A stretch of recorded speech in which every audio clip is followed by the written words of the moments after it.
Are you tired of spending your time and money chasing strategy after strategy only to discover what worked 10, 5, or even 2 years ago is not working now? Things shift fast in the online space, and if you're not keeping up, you're getting left behind.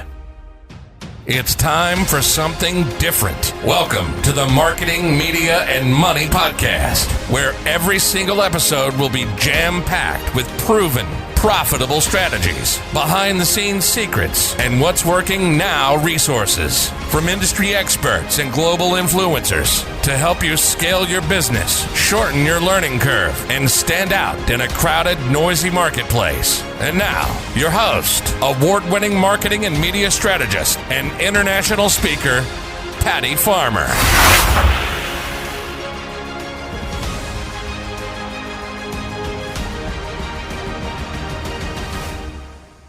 Hello, everyone, and welcome to today's episode of the Marketing, Media, and Money Podcast. I'm your host, Patty Farmer, and I am so excited that you're here with us today, and boy, do we have a show for you. Let me just tell you just a little bit of what we're going to go over today and what you can expect to receive. We're going to be talking about the best way to find the right people to connect with and what to say, and we're going to do that on LinkedIn. We're going to talk about why LinkedIn should be a part of your social media strategy, what the top 3 areas of your LinkedIn profile that are the most important. We're going to talk about some best practices, and our guest today is going to give away her top tip so you don't look like a LinkedIn newbie. So we have Linda Waterhouse here with us today. I'm so excited to have her, and let me tell you a little bit about her. So Linda Waterhouse is an award-winning digital marketing strategist who helps small businesses and professionals get noticed, get connected, and get clients. She shows motivated business owners and professionals how to leverage LinkedIn for personal branding and for generating an endless stream of leads. She's also the co-author of Turn Knowledge into Profits and is featured in the 3rd edition of the Ultimate Guide to LinkedIn for Business. She was honored to be named a 2018 Top 25 New Jersey Leading Women Entrepreneur Brand Builder. And when she's not working, she can be found biking, playing pickleball, or hiking. Can't wait to hear about that. And I was actually born in New Jersey. So Linda, I'm really excited to have you. Thank you so much for being here with me today. Oh, I am delighted that we got the chance to, and our schedules finally meshed, Patty. So where in New Jersey were you born? Irvington. Okay, so that's east. I'm actually west in the part of New Jersey. That's why it's called the Garden State. Oh, how beautiful is that? I was really spent most of my time down in Seaside Heights and Lake Hiawatha before we moved. But yes, I always love to say those are my Jersey roots, and I love it. And I like to get back there as often as I can. So since we're talking about where we're from, we also know that we didn't wake up every day and think to ourselves, oh, this is what I'm going to do. And magically we were there. There's always a journey, right? So can you share with us a little bit about your journey and how you got to what you're doing now? Oh, all right. I call myself an accidental entrepreneur. I started out my career as a software engineer up in Massachusetts. And then for a variety of reasons, I stopped working and raised my kids for a while, went back to school, took some classes in websites. And back in 1997, 98, that was about all there was in the internet at that point. And so fast forward a few years, and I got a job working part-time with a man who had a very small digital marketing company. He was a great guy. Unfortunately, he was killed in a motorcycle accident, and his wife asked me to continue his legacy. I never thought that I'd be a business owner, but I saw this quote from Richard Branson: if an opportunity arises and you don't know how to do it, say yes, figure it out later. And that's what I've been doing. So I've been doing all sorts of digital marketing, but a few years ago, I really wanted to niche down on one. I'm the kind of person I like to, know and be an expert on a topic. And at that point, Facebook was kind of in the news a lot for various reasons. And I looked at LinkedIn as the best place to help people who mean business about doing business. They're serious. There's fewer rants. You can concentrate on doing business. And so I've been doing LinkedIn. And I've been just fascinated about what a great platform it is that I, like most people, really thought it was only for job seekers. It is great for lead generation, and more people are finding that out, especially now that we're home and we can't go to face-to-face meetings. I think that's so true. And I think one of the things that people don't realize about LinkedIn is really what the great SEO value is, because it doesn't matter how great your SEO is on your website, it's not going to top LinkedIn. And that's why I think more often than not, when someone searches for you, your LinkedIn profile is going to come up even before your website. Wouldn't you agree? Oh my gosh. You are on my team. I'm so happy that you mentioned that, because most people do not know that at all. People are Googling each other all the time. And I remember when I would be Googling people, and all of a sudden one day it occurred to me, oh my gosh, people are Googling me. I should find out what's showing up. So I invite everybody to Google themselves to see what comes up. And you're right, most of the time our LinkedIn profile comes up, and even before our website. And not only that, but LinkedIn is very searchable by Google. So a lot of times the keywords that we put, and we'll talk about this later, the keywords that we put in our LinkedIn profile can really help us be found on Google, even without our name. I can, if we have time later, I'll share a story of one of my clients that I was just, shocked what happened. Okay, we're going to make sure that we add that to the list. I think that is really interesting too, because I think that we've been having a lot of shifting. And so I know that one of the reasons why I wanted you to come on so we could talk about profiles and the things that people do, because I think what happens is we learn something and we think, oh yeah, that's how we're supposed to do it. And we continue to do it that way, and we don't shift with what's happening right in the current environment. And I think one of the biggest shifts that search for sure is that we do so much more voice search now, right? It used to be that everybody just typed in to Google, as you said, and that's all we thought we needed to do. And so we wrote that way, right? But now we have to write for a human connection, because it is a human who is talking into devices and searching for you, and you need to be able to come up. And then not only that, but we have other search engines, right? It used to always be Google was the end all be all. But I mean, even Pinterest right now is a visual search engine. Not really. It has a social media component to it, but it is really a visual search engine. And so the reality really is LinkedIn is probably more important than ever. And to be able to know how to use it effectively to search is so key. So I really want us to to dive in with that. But really, here's the question that everybody wants to know. So let's just start with that, right? So what is the best way to find the right people to connect to, and what should you say to them? Because, people are like, oh, I'm trying to find the right people. Well, the definition of that really is, well, what's the right people according to you, right? Which would be who are our ideal clients or, partners, etc. So what's the best way to find the quote unquote right people to connect to, and what should we say to them? Because I have to tell you, when people send me requests, the things that people say crack me up. Oh my gosh.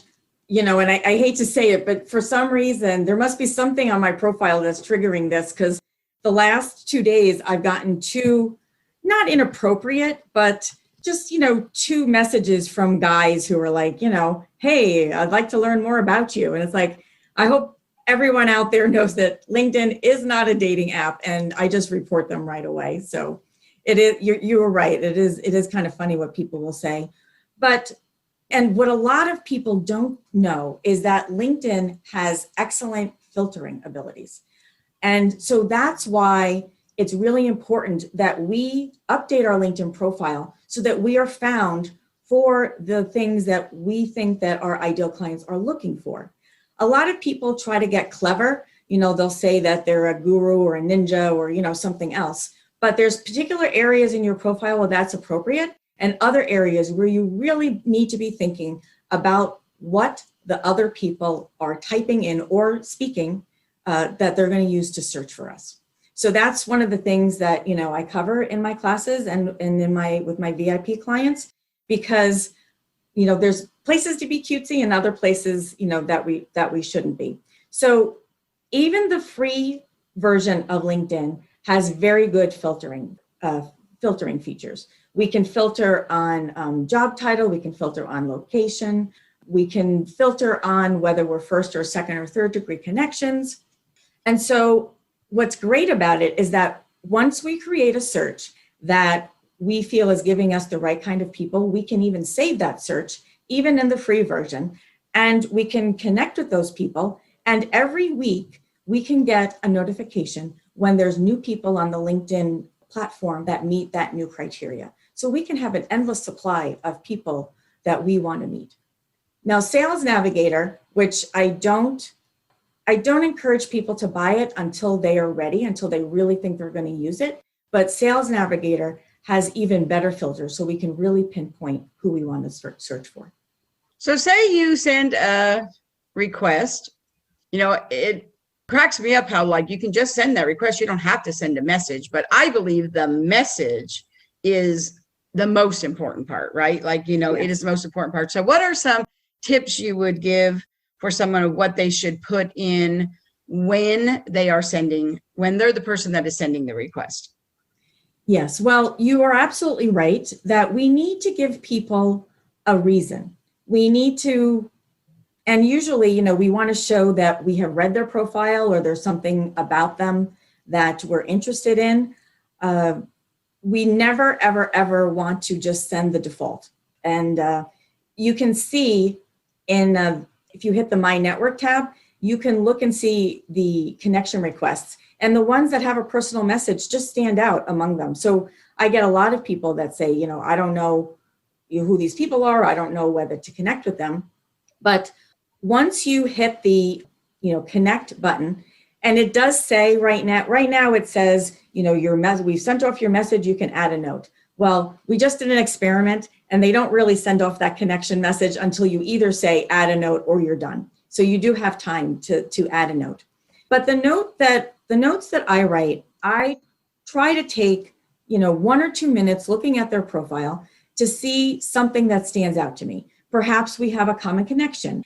But instead of saying, oh, I see we have 15 mutual connections, maybe mention one of the people and see if there's any kind of, connection that we can do a mutual introduction for.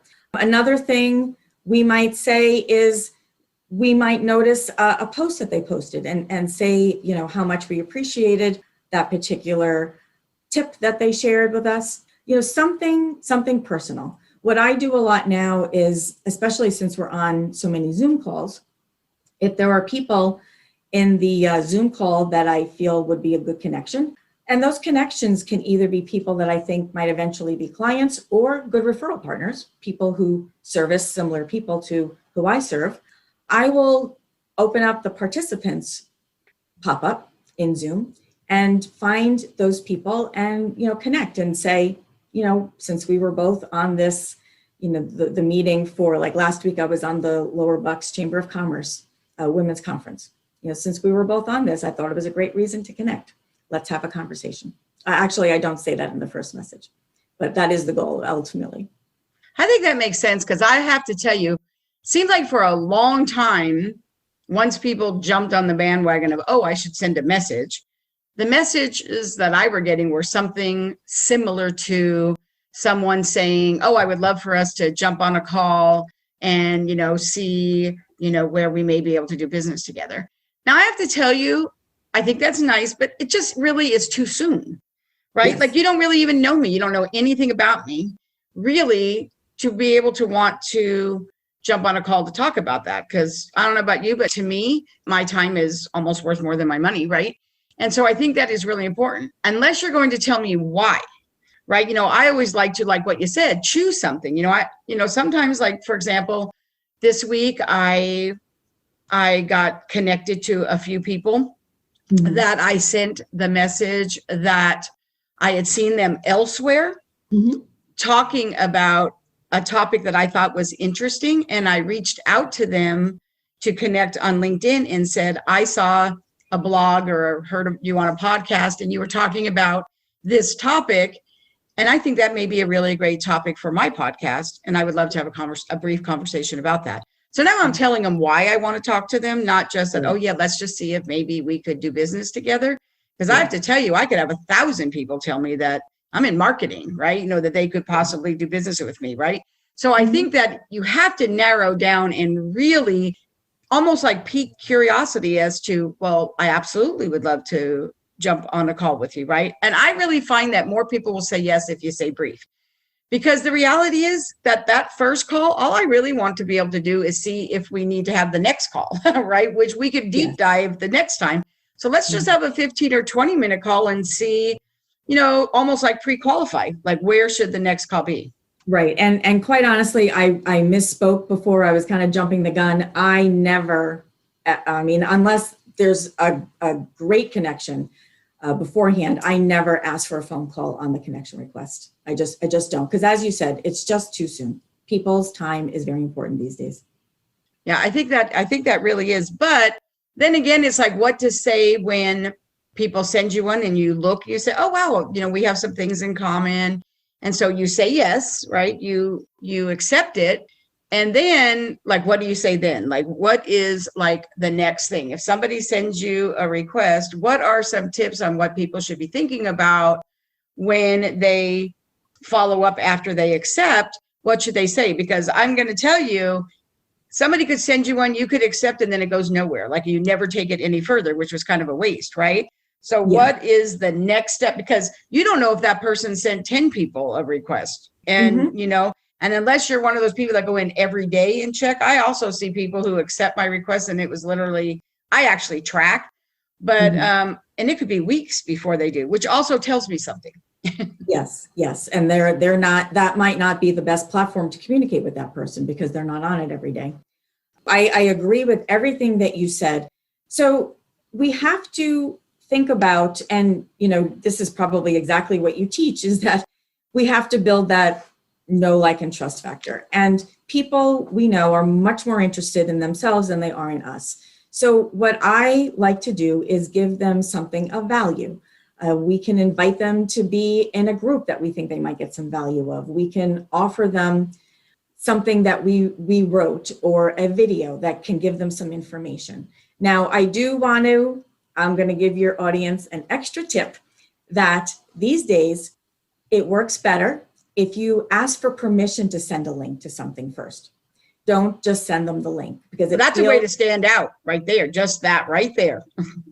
Yes. So what I will do is, I'll say, I recorded a video that talks about the top 3 things that you absolutely must do on your LinkedIn profile. Are you interested? If so, please reply yes, and I'll send you the link. And that seems to get a lot more responding than just sending the link. Another thing, I agree with that because I know that when I connect with someone, if the very first thing that they send me is invite me to a group or give me something that I have to opt into, right there, that was sales. Like that was sales. You're prospecting. We didn't even have a conversation yet. You already want me to like give you my email address, and which technically once we're connected, you actually already have in my contact information. But I feel like that's kind of icky. Like, I don't really like it when people do that. I have actually, if that's all I hear from them, I'll remove them. I have removed connections like the same day that I got the connection. If I don't think that they act appropriately. So you're right. Asking permission if I want that. Because the reality is, if, say, for example, we'll just use your example. I'm not saying you would do it inappropriately. I'm just using it as an example. If you said, oh, I have this, report or video that I did on the best ways, in your profile headline, that could almost be taken from somebody that, why, you think there's something wrong with my headline, right? You know what I mean? It's like, so the thing is, if you've never had a conversation with somebody, you really don't even know, because this is sort of like, I'm in marketing. It's like you're offering a solution to a problem you don't know if they even have yet. Yes, you're assuming they have that problem, which never is good, right? And so I do think it should be really careful the words you use here, because it's going to make or break that relationship. Well, that's why I think that it works better to ask for permission to send something rather than just sending it. And one thing that I have noticed is that there are different approaches that work for different people, and nothing works all the time. Absolutely. One thing that I also like to do is to ask people if there's one thing about them that I couldn't find on their LinkedIn profile. So I try to get a little bit, it doesn't have to be anything. I like that though. That's good. And that works for most people. And I've gotten the most fascinating responses. Somebody, I don't know, did a soundboard for Elton John. Somebody else used to be a bull what do you call it? A rodeo guy. I mean, people have the most fascinating backgrounds. And, sometimes, they won't go much further than that. But sometimes it does lead to an online conversation. And eventually we might decide that they are interested. Only 3%, I forget who did that study, but at any given time, only 3% of people are looking for our service and actively are seeking it. So, what do we do for the 97% of the other people? We need to build relationships. And that's the way I look at LinkedIn. It's not anything quick, but it feels more authentic to me that I'm building relationships and learning more about the people. And I think that relationships are the currency in the environment that we're in right now. One of the things that has really worked for me is, now, obviously I'm in marketing, right? So when I am having a conversation with someone, especially right now, one of the things that I say is, I love LinkedIn and using LinkedIn as a tool to build relationships. And I love using it for market research, right? And I'll say, do you mind if I ask you one question? And then my question is, what are you doing consistently that is bringing you results in your business? And people, like 85% of the time, will answer the question, which really actually helps move the conversation along. It gives me a lot of good insight into how I can serve them, or maybe introduce them to somebody else, or give them some type of resource. And it is market research for me too. It's always good to have data. And so I always like to say, whatever you do for a living, what is a question that you could ask someone that really would help you in your business, even if the relationship never went anywhere? You know what I mean? Yeah, no, so that works really well for me. Yeah, I love that question. I might even steal it and test it out. Go for it. Go for it. So, we did touch a little bit on that, on our profile. What are the most important things in your opinion? Because here's one of the things that, I talked earlier about how, we think this is the way to do it and things change and we don't always change. And I remember when I first got on LinkedIn, or really started using LinkedIn, I should say, putting hashtags in your headline worked, right? I hashtag that I was a speaker, and I hashtag that I don't do that anymore. Cause I think the hashtags just take up space, right? And there's no reason to do it anymore. I think we just did it because we thought it made it stand out, but I think now it is just so much more important to use that space wisely. And I always try to also, for myself, but I can't wait to hear what you have to say about it, because you're the authority, to put something personal in there too, like something interesting, right? Because I have to tell you, in my profiles, one of the things that I say, and really all my social media, is that I love coffee and shoes. Ooh. Those are two things that I really love. I have to tell you, more times than not, when people respond to me, especially women, they will say, oh, I love shoes too, right? And then the conversation will start with shoes, or they'll say, oh, I don't drink coffee, but I love tea. And I'll say, oh, well, what's your favorite flavor tea? And it's a good conversation starter, and they get that. And they always, I find that if I send them a request, somewhere in their response, they will say something about that, even if it's to say, I could put all my shoes in one, even if they don't really like shoes. And sometimes I say, it depending on how much space I have, I'll say, I love coffee, shoes, and puppies. Those are my three favorite things besides family and friends, right? So when I say that, usually people like one of those, right? Yes. Yes. No, absolutely. And that is a technique to add, what I could call kind of a fun fact at the end of our headline. And we are actually lucky right now, because in the last few months, LinkedIn has increased the number of characters in your headline. And the headline are the words that appear underneath your name. So it used to be 100 characters, and now it is 200 and maybe 204 characters. So there's a lot more space there so that we can include something like that, that can be a conversation starter. I talk to a lot of women who they'll say that, I'm a very private person. I don't want to share my personal things, but you brought up something that, is kind of personal, but not private. There's a difference between personal and private. So it's personal that you like coffee and shoes, but it's not, particularly private. So I always tell people to think of LinkedIn as just whatever you talk about at an online at a face-to-face networking event. That's the sort of thing that you can talk about online on LinkedIn. So I think that's an excellent thing to do. What people really need to do is differentiate themselves using the headline, because LinkedIn uses your default title and company as the default headline. And that really doesn't differentiate ourselves. And we're missing a great opportunity to get people to be attracted to our profile, what I call magnetizing your profile. When we have something that's, professional coach at Thrive 365 Coaching, for example, our headline on LinkedIn follows us around whenever we are engaging with other people. Unlike Facebook, where just our name and our profile picture are, on LinkedIn, our name, our face, and our headline follow us around. So if I were to comment on something that you wrote, a post, it has my name and face and headline. And if somebody, happens to take a look at the comment and they're interested in what I offer, then they're more inclined to click on it and view my profile. So I think I got a little distracted because you came up with a great idea for the headline, but I go from the top down in a LinkedIn profile. And what a lot of people are not doing is putting a good profile picture in. Now, the profile picture is the picture of you that's in the round circle. This is a place where you want to be professional, or at least as professional as you would appear when you visited somebody. We need to remember that many people are looking at LinkedIn on their mobile phone.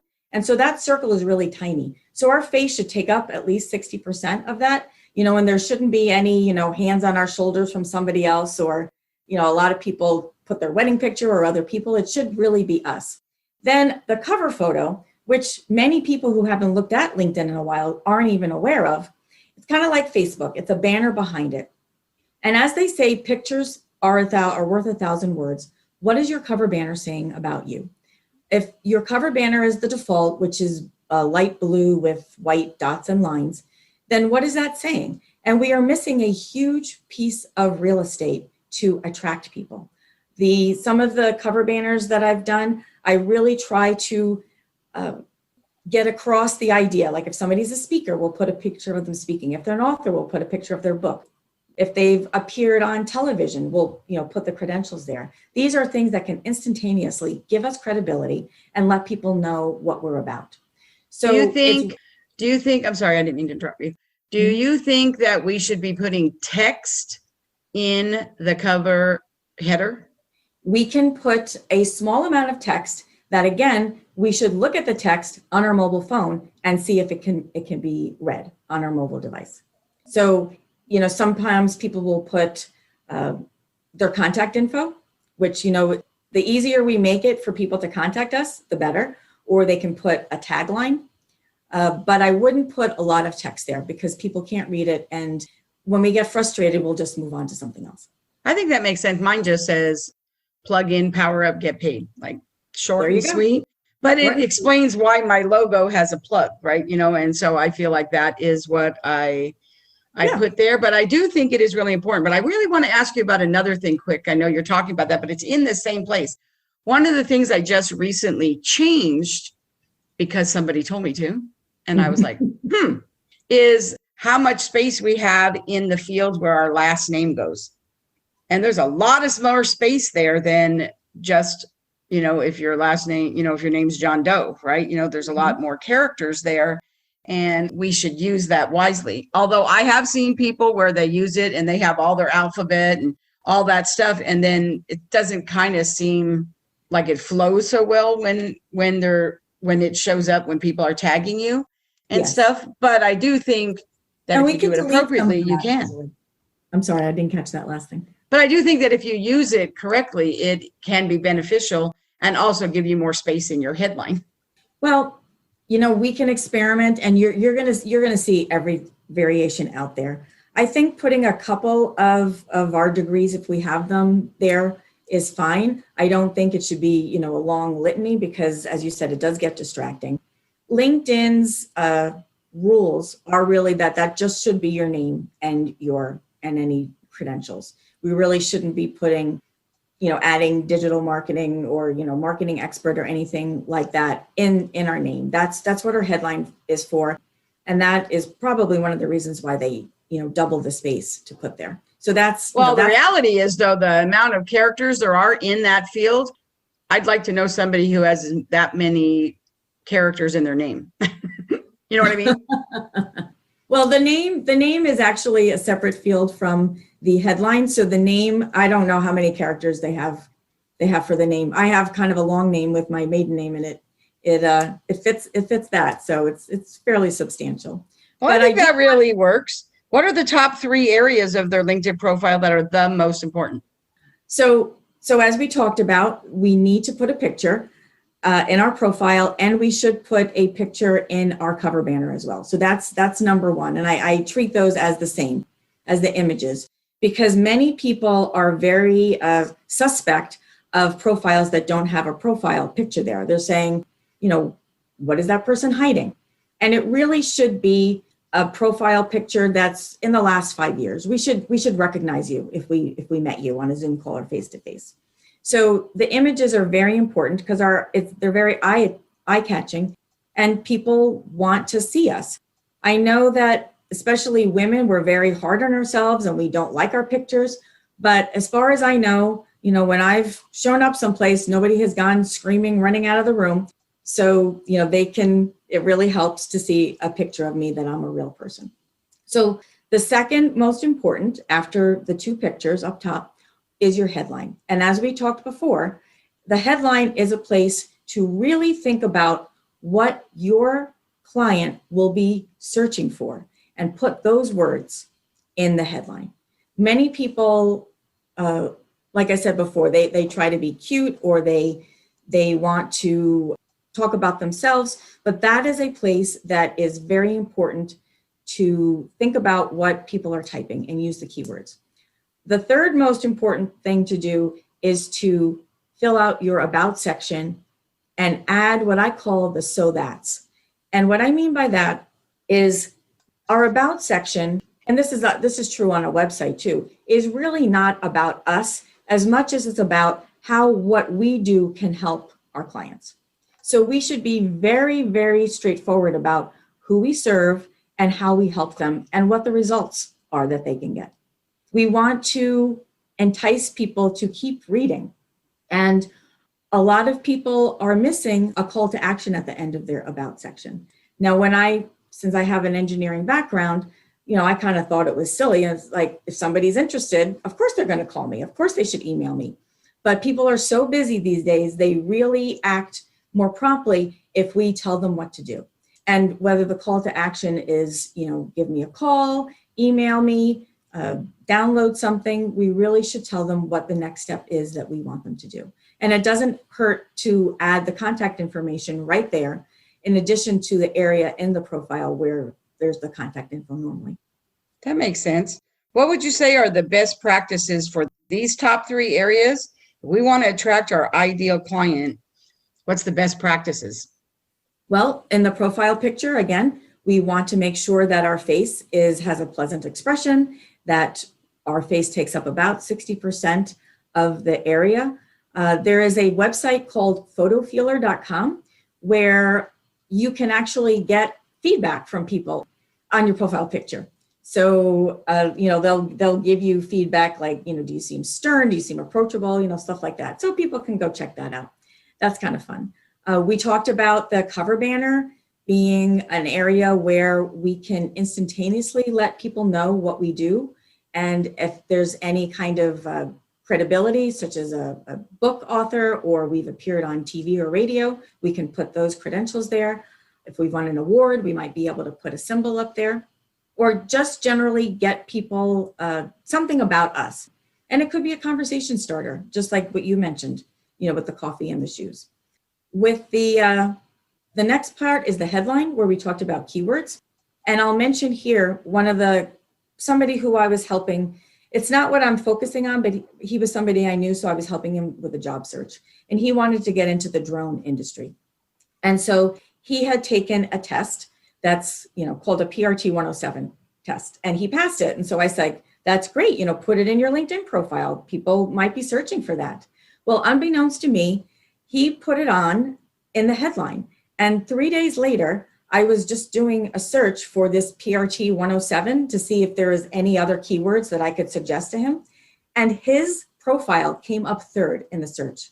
And that is amazing, that of all the things that Google could have decided was important to put, when I typed PRT 107, it was my client's LinkedIn profile. So that just showed to me how key finding, the right words are to put in that area. So that just blew me away. That is interesting. So what is a top tip you were going to share about how you don't look like a LinkedIn newbie? Nobody wants that. You probably already have this, but one of the most things that stands out about somebody who doesn't have that much experience on LinkedIn is if they have not customized their URL. Now, the default URL is linkedin.com/IN/ and then it's usually your first name, last name, and then a bunch of numbers at the end. So that means that somebody either didn't know or they haven't yet customized it. It is possible to customize your URL so that it has, your name. And if your name is a common name, then you can add other keywords like, Patty Farmer Marketer or, something like that. It's not only adds a little bit of credibility, because if we see that somebody has done that, we know that they know a little bit about LinkedIn. They've done their research. And it can also add some, LinkedIn keyword juice as well. I love that. Thank you so much, Linda. You were so generous in sharing your zone of genius, and we appreciate that so much. So how can our audience connect with you? The best way is you can email me at linda@lindawaterhouse.com, or they can go to my website, which is lindawaterhouse.com. And those are probably the best ways to reach me. I invite everybody to connect with me on LinkedIn. And if in your connection message, you said that you heard us on Patty Farmer's podcast, then I will be sure to connect with you. Oh, I love that. And this is the portion of our show where we turn over the mic. I call it #OpenMic, my version of social media karaoke. Mm-hmm. And we turn over the mic to our guests. And this is where I really invite you. I mean, you were so generous. But if we had to narrow it down to what is the number one marketing, media, and money strategy, what would it be? How long do I have to talk about this? Not very long. No. Well, what I want to stress is that the goal of LinkedIn should be to earn the right to have a conversation with somebody. And by that, I mean, as we talked about before, these spammy techniques of, trying to give people things or ask for a phone call too early just don't work these days. People are too busy. So we want to make sure that we are starting conversations, not just, connect and forget. We want to give people a reason to start a conversation and understand that nobody really buys things on LinkedIn. We still need that human to human interaction, whether it's on a phone call or these days on a Zoom call or something like that. So I really look at that as what that should be our ultimate goal of using LinkedIn, starting conversations and finding out if it's a good match to see if, we can either help each other as referral partners or if they could be a client. Perfect. I love that. And you came bearing a gift as well. So tell us a little bit about the gift.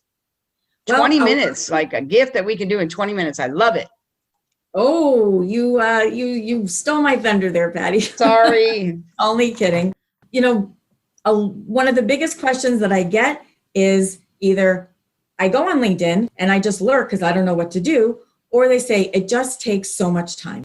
And I want to say that, being consistent is much more important than spending a lot of time. And that if we take a little bit of time every day or a few times a week, it really helps.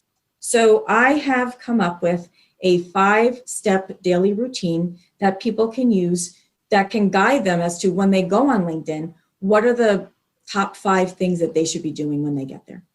I love that. I think when people are guided and they have a quick little system, they can be much more effective in a shorter amount of time. I absolutely think so. And we're going to make sure that we have that link in the show notes for you, as well as another little guide that she has on how professionals can stand out from the crowd on LinkedIn. So that's going to help you. And we'll have that in the show notes as well. So thank you so much, Linda. I really appreciate you being here with me today. I really enjoyed it and hope that people got some good tips. Oh, I'm sure there was a lot of writer downers and golden nuggets there, and I'm sure that they took lots of notes. I took notes as well. So to the audience, thank you so much for spending time with us today and joining us on the Marketing, Media, and Money podcast. If you enjoyed today's episode, please like, subscribe, and review the podcast on your favorite listening platform.